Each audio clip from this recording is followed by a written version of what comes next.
Welcome to episode 13 of Spilling the Tea. My name is Devana, and I'm the founder and tea maker for Witch's Tea Flint, as well as a master herbalist who's been experiencing and working with herbs and tea since I was 3 years old. I'm also a Reiki master and a trained shamanic practitioner. Witch's Tea Flint is a pagan organization out of Flint, Michigan that was started in 2018 as a service to the community. And we've raised over $3,000 for charities based in Flint since our founding. We've also expanded into a web store and now this podcast, which is a way of educating the public and empowering the community through the benefits of herbalism and tea. You would be surprised the plants that grow right in your backyard that can be dried or used fresh in a tea, and I'm hoping that you'll find the history of tea and how entrenched it is in our daily lives and how it's influenced nearly every aspect of the world at large. On the roster today, it was designated as the day to talk about English breakfast and our Yule blend. There were some changes made, though. Instead of one holiday blend, now we have two. One called Merry Witchmas, which uses the English breakfast base. The second is called Colder Than a Witch's ... And that uses a black tea called Chinese breakfast. Now, if we take a step back and talk about the breakfast teas, there's three that have solidified their place in our kitchen cupboards: English breakfast, Irish breakfast, and Scottish breakfast. English breakfast is typically a blend from the Assam region, Ceylon region, may have a number of other potential black teas. It's a beautiful morning tea with about 55 milligrams of caffeine per 8-ounce serving.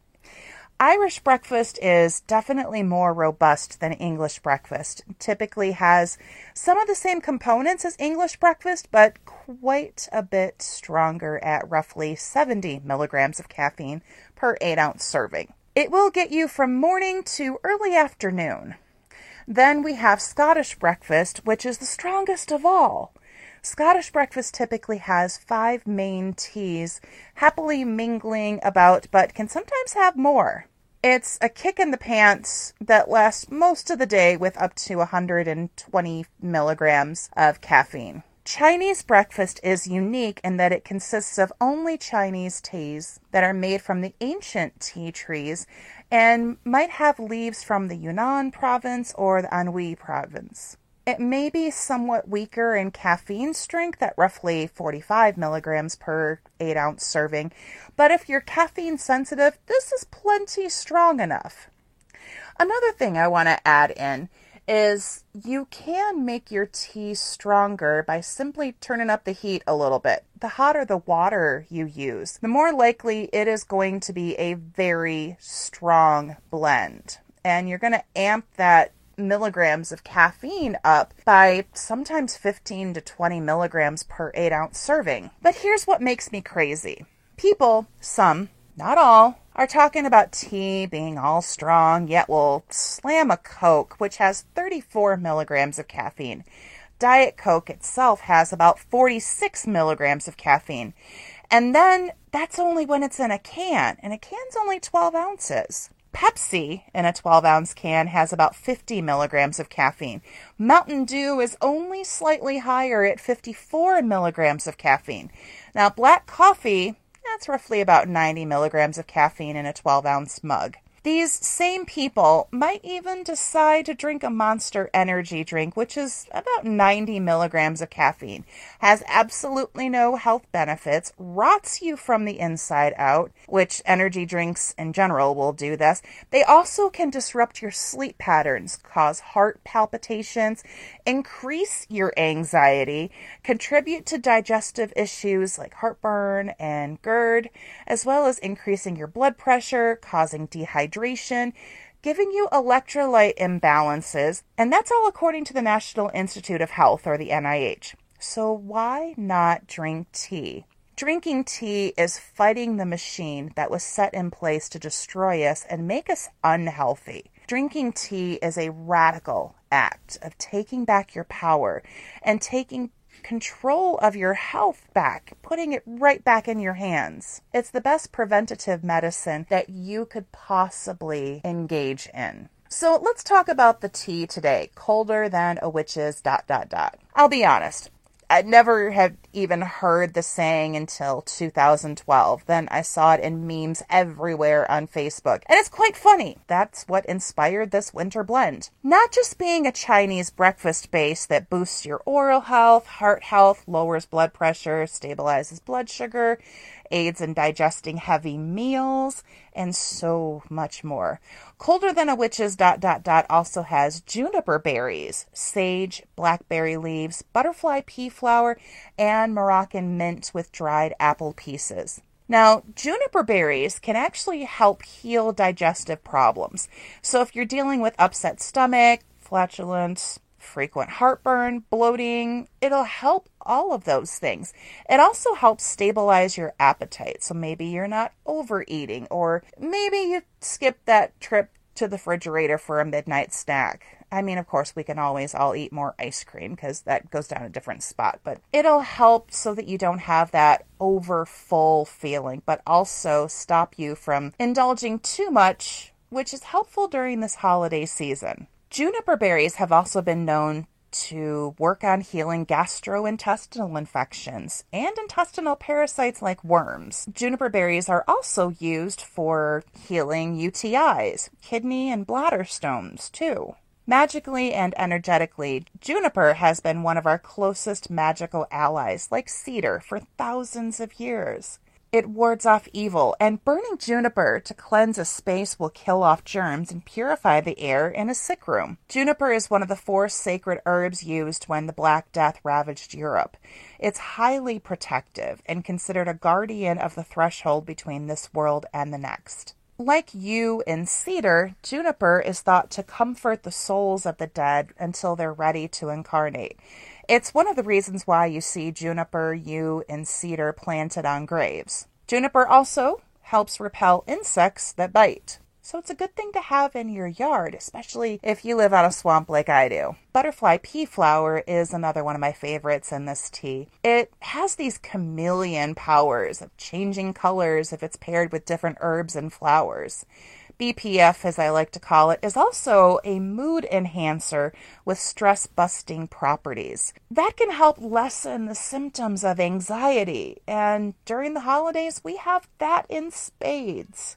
It's also known to energize your brain. It's a memory enhancer, a brain booster, and an anti-stress and calmative agent. BPF has antioxidants that stimulate collagen, which will help you look and feel younger by lessening the signs of aging. It's an anti-inflammatory, a wonderful diuretic that stimulates the lymph system, and has about 16 other health benefits, including fighting HIV.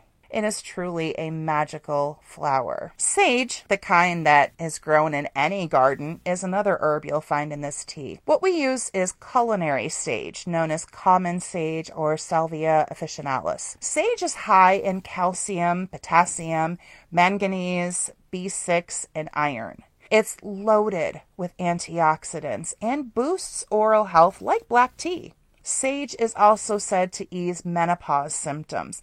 It'll help lower blood sugar levels. It can support memory and brain health, as well as lowering bad cholesterol. Sage is considered a moon herb with wisdom and protective properties. It's thought to bring good luck as it's aligned with the planet Jupiter. This sage can also purify and remove negative energies because this is the sage that grows wild and free. It is not a closed practice to use this particular sage. We've also added blackberry leaves to this tea, which can fight off fevers and sore throats. It'll help heal sore gums and help heal canker sores. It's high in vitamin C and also used for gastrointestinal inflammatory issues. Are you seeing a pattern with this particular tea? It is definitely a good winter blend, especially if you overindulge this holiday season on sweet treats and heavy foods. At one point in time, blackberry leaves were said to be helpful in fighting cholera and dysentery. Magically, blackberry leaves are used for money and prosperity workings, as well as protective magics due to the thorny nature of the vines they grow on. I am absolutely in love with the Moroccan mint in this tea. It's light and refreshing without being obnoxiously minty like peppermint can be. What makes this mint so much more special is that in every cup you have beneficial vitamins and minerals like calcium, magnesium, copper, and selenium, all which help boost immune function. These essential minerals can kill off fungi, bacteria, and viruses that almost anticipate the chance to strike when your immune system is weakened. Moroccan mint fights all that off. Moroccan mint will also help keep your heart healthy. It can help clear your skin and control your weight. The mints are all known to help with magic, and in Islam, mint is said to be a declaration of love. Magically, it's said to help overcome evil and bring in prosperity and money. Finally, let's talk about the apple that's added in here. Apple is one of nature's favorite cure-alls. They're full of fiber and potassium and vitamin C. Apples also have vitamin A, B1, B2, and B6. They're good for your heart, your waistline, and lowering your blood sugar. They have gut healing benefits and so much more. Apples also have protective magics and are sacred to many deities. They make an acceptable offering to the dead and to any of the fall and winter gods and goddesses. There's even Norse legends about Odin and his winter apples, which is what we're using in this tea. If you haven't noticed with this tea, there are a lot of cold and flu-fighting properties that can help boost your immune system. Tea does that naturally, but as we head into the winter, we can all use a little extra boost, right? I hope you enjoyed how this winter blend was created. It is one that I hope you will enjoy all winter long and keep in your arsenal of healthy warriors. Thank you so much for joining me for this Spilling the Tea. It's been wonderful making these podcasts with you. Episode 13 just seems so monumental to me. 13 is a sacred number for many of us in the magical community. So it's wonderful to have created this particular podcast today and spent this time with you. I hope you've had a wonderful weekend. I hope you're safe. I hope you're healthy. I hope that you stay safe and stay healthy. Don't forget to support all of your small businesses and small business friends this holiday season. COVID has hit all of us really hard. Your act of shopping local and shopping small means a small business can survive, and small businesses have been the ones that have been hit the hardest and hurt the most because a lot of our businesses were shut down, the brick and mortar businesses, during the pandemic. So again, stay safe, stay healthy. I hope you have a joyous holiday season. Make sure to take care of your small businesses and small business friends, especially the ones that you pass by that aren't chain stores. When you're shopping a small business, you are shopping original gifts that a lot of times are one of a kind, and you're not going to find them in some supermarket or some superstore that definitely doesn't need our business. They've been rolling over in the dough. Don't forget to check out our Facebook page, our Instagram, our store on Etsy, our website at witchesteaflint.com. Our cyber sale is going on through Tuesday, November 30th. All of our teas are on sale, and Leanne will be up on Sunday for our weekly Astrocast at 8. If you're curious about your astrological placements, her readings are also available in our store at witchesteaflint.com. Be safe, stay healthy, drink more tea, and we will talk to you again soon.